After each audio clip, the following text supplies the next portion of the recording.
Selamat siang anak-anak.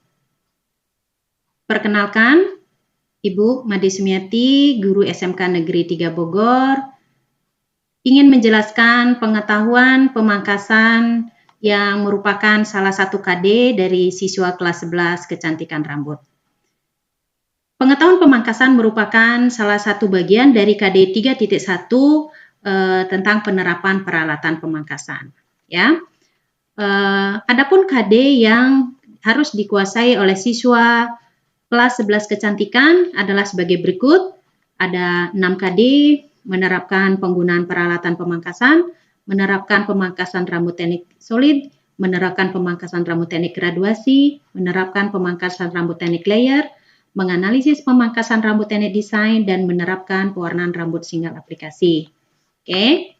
Nah, khusus untuk penjelasan kali ini, Ibu akan membahas tentang KD 3.1, menerapkan peralatan pemangkasan sekaligus menjelaskan tentang pengetahuan pemangkasan. Ya,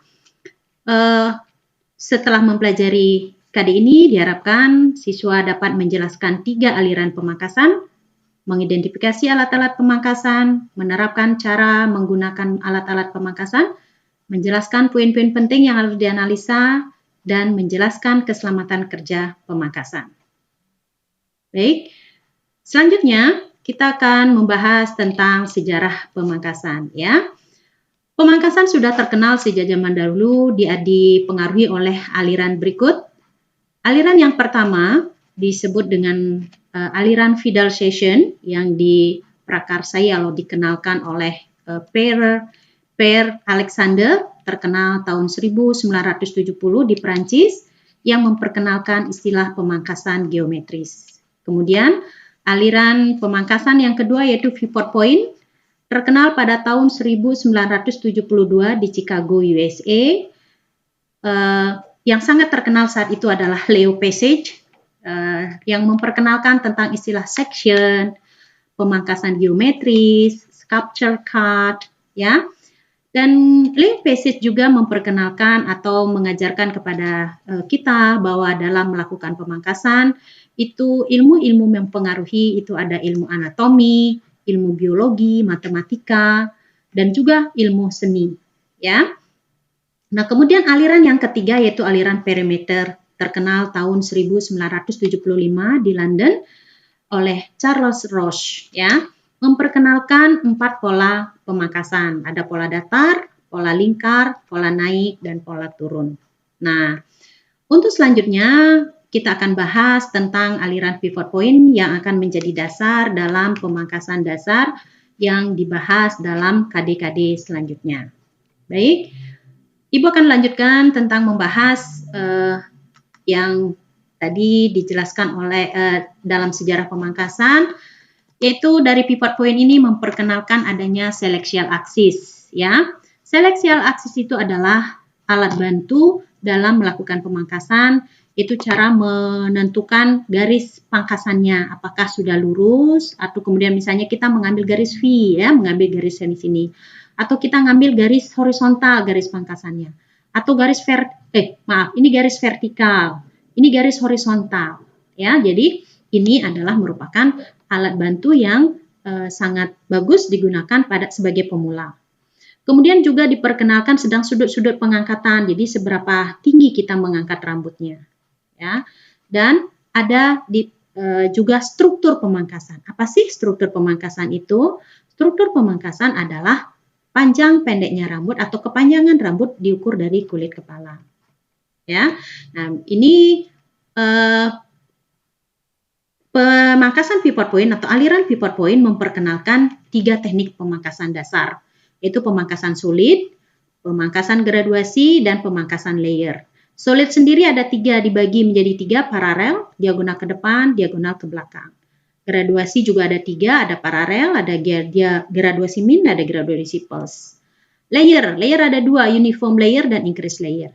Nah, bagaimana itu pemangkasan layer, bagaimana pemangkasan solid, dan juga bagaimana pemangkasan graduasi nanti akan dibahas pada KD-KD berikutnya, lengkap dengan teknik-tekniknya dan penjelasan pengertiannya itu apa, konsepnya masing-masing, itu akan dibahas secara khusus pada KD berikutnya. Oke, nah berikut tentang peralatan pemangkasan. Alat utama daripada pemangkasan ini adalah gunting, ya. Ibu jelaskan terlebih dahulu tentang gunting dan bagian-bagiannya. Di sini ada gunting. Gunting pangkas itu biasanya terbuat dari metal, ya, khusus dipergunakan untuk memangkas rambut. Ukurannya dari 3 inch, 3,5, 4, 4,5, 5, ya, 5 inch. Nah, itu ada bagian-bagiannya. Ini ada pivot screw namanya, bagian yang untuk mengencangkan atau melonggarkan bagian-bagian gunting. Ini bilah atas, ya, bilah atas. Ini adalah bagian tajamnya, ini blade, moving blade. Ini namanya moving blade atau bilah bergerak. Kemudian yang digerakkan oleh ibu jari, ya, atau thumb grip. Kemudian ini bilah bawah atau bilah diam, ya, bilah bagian bawahnya yang digerakkan oleh yang jari manis, ya. Nah, ini adalah tang atau finger brush, ya. Finger brush itu adalah tempat menyimpan atau menyimpan kelingking untuk menguatkan pegangan gunting kita sehingga tidak jatuh, ya. Oke, berikutnya adalah macam-macam gunting, ya. Bermacam-macam tergantung daripada merek, tergantung daripada harga, dan sebaiknya di sini ada gunting itu disimpan dalam tas khusus sehingga tidak melukai pada saat kita mengambilnya. Jadi ada tas khusus dan itu akan lebih safety, ya. Di sini ada contoh gunting yang umum. Ini merek yang terkenal, ya, di sini, tapi Ibu tidak bisa menyebutkan mereknya. Kemudian ada ini gunting biasa, ini gunting siksak atau gunting penipis, gunting siksak bilah 1, ya. Kemudian ada juga gunting siksak bilah 2. Ini gunting siksak bilah 2, ya. Nah, ini rasor. Ini rasor juga salah satu alat pangkas. Nah, kemudian nanti ada perbedaan antara gunting siksak bilah 1 dan bilah 2. Silakan kalian nanti cari, ya. Ibu tugaskan kalian untuk mencari apa bedanya gunting siksak bilah 1 dan gunting siksak bilah 2. Oke. Nah, berikutnya ini adalah teknik memegang gunting, ya. Di dalam buku pemangkasan yang Ibu susun, itu sudah ada sangat jelas bagaimana teknik-teknik atau misalnya ada gambar-gambar yang secara lengkap bagaimana teknik memegang gunting, bagaimana langkah-langkah melakukan pemangkasan rambut, itu sangat jelas, ya. Silakan kalian pelajari dari buku pemangkasan yang sudah Ibu susun, yang sudah Ibu share, ya.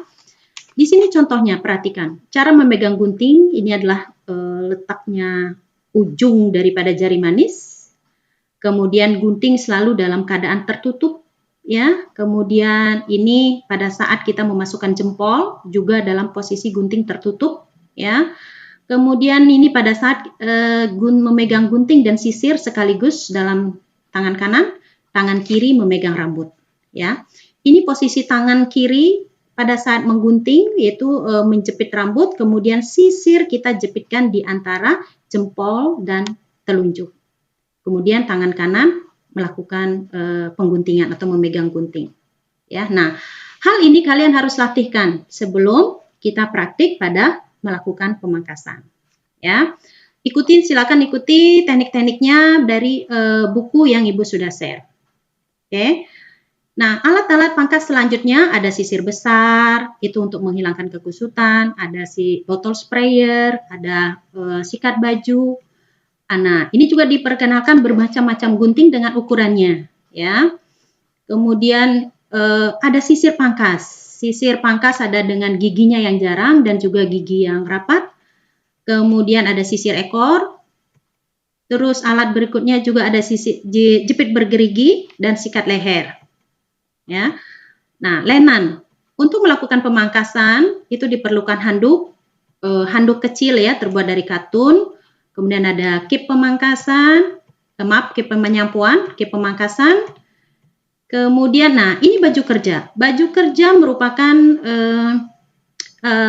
yang umum digunakan oleh seorang stylist, itu terbuat dari katun yang nyaman, yang menyerap keringat. Nah, ini adalah contoh atau posisi pada saat seorang stylist melakukan draping atau konsultasi pelanggan, ya. Melayani pelanggan dengan ramah, dengan tersenyum rapi, dan posisinya selalu di belakang pelanggan.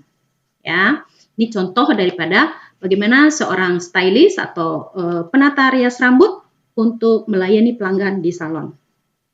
Nah, hal-hal yang harus diperhatikan atau dianalisa sebelum melakukan pemangkasan, yaitu satu, bentuk wajah. Ya, kita tahu bentuk wajah setiap orang tidak sama. Ada 5 bentuk wajah secara umum dijelaskan, ada 5, ada oval, persegi, bulat, lonjong, segitiga. Ya, nah itu beda-beda teknik pemangkasannya atau model pemangkasan yang sesuai. Kemudian arah pertumbuhan rambut, ya, arah pertumbuhan rambut di sini ada yang ke kiri ke kanan, ada yang ke bawah, ada yang ke atas. Nah, itu harus diperhatikan.